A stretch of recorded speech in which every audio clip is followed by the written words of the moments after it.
2018 সালে শিক্ষার্থীদের একটি আন্দোলন হয় নিরাপদ সড়কের দাবিতে, কিন্তু শিক্ষার্থীদের সে আন্দোলন ব্যর্থ হয়। সরকার দলীয় হেলমেট বাহিনীর আক্রমণে সেই আন্দোলনটা পণ্ড হয়। 2018 সালে আরেকটি আন্দোলন হয়, সেটা হচ্ছে কোটা আন্দোলন। সে কোটা আন্দোলনও 2018 সালে ব্যর্থ হয়।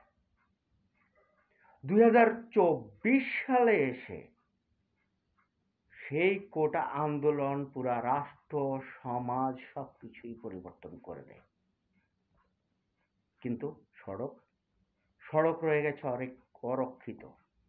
ঘাতকরা মর্জি মতো যাকে ইচ্ছে তাকে হত্যা করতে পারে। হত্যার লাইসেন্স তাদের কাছে আছে, ড্রাইভিং লাইসেন্স কারোই নাই, কিন্তু মানুষ হত্যার লাইসেন্স আছে। তাদেরকে জিজ্ঞাসা করা হয়, কেন হত্যাটা করলে?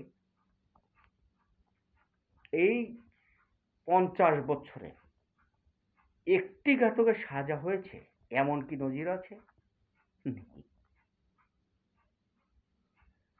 2018 সালে শিক্ষার্থী আন্দোলন ব্যর্থ হয়েছে।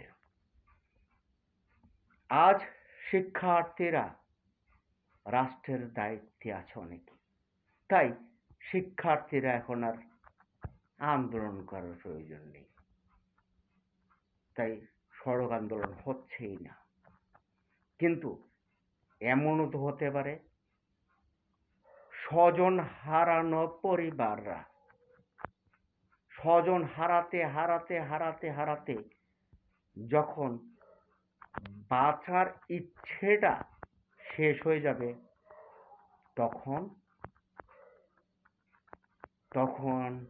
হয়তো 2024-এর কোটা আন্দোলনের মতো আরেকটা বিস্ফোরণ হতে পারে, যেই বিস্ফোরণ তছনছ করে দিতে পারে সমাজ, রাষ্ট্র, সবকিছু।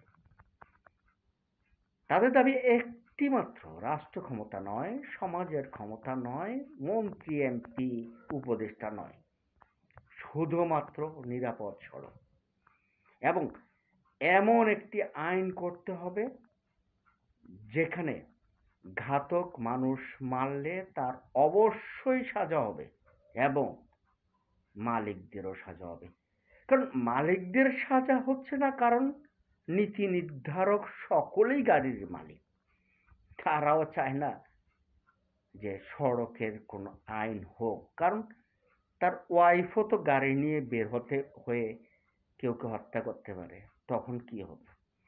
সুতরাং সড়ক আন্দোলন যেন ভবিষ্যতে না হয়, সেই জন্য অনতিবিলম্বে এখনই সড়ক আইন করতে হবে। আগে একটি আইন করা হয়েছে, নাম সড়ক আন্দোলনের ফলে যেই আইনটি করা হয়েছিল তা মূলত পরিবহন রক্ষা আইন।